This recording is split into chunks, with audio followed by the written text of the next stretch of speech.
Chers amis, nous sommes heureux de vous retrouver pour cette 7e capsule de notre série consacrée aux 10 étapes essentielles pour vaincre le péché.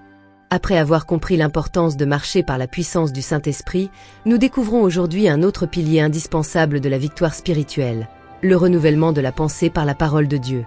Beaucoup veulent changer leur comportement, mais oublient que le vrai combat commence dans la pensée. Romains 12, verset 2.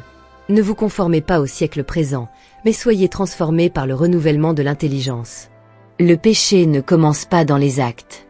Il commence dans les pensées acceptées, répétées et entretenues. Une pensée non corrigée finit toujours par produire une action. La parole de Dieu agit comme un filtre. Elle corrige, elle éclaire, elle réoriente. Exemple concret. Imaginez un champ laissé sans entretien. Même sans rien semer, les mauvaises herbes pousseront naturellement. De la même manière, si notre esprit n'est pas nourri de la parole, il sera envahi par les pensées du monde, de la chair et de l'ennemi.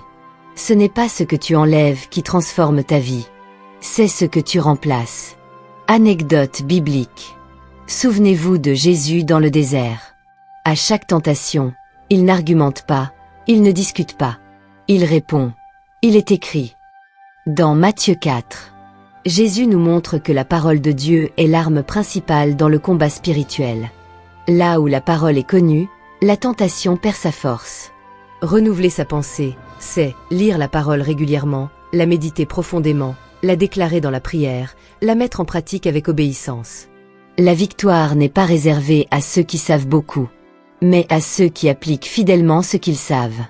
Si ces capsules nourrissent votre foi et vous aident à fortifier votre marche avec Dieu, pensez à vous abonner à notre chaîne YouTube. Chaque enseignement est une semence de vérité destinée à produire du fruit dans votre vie.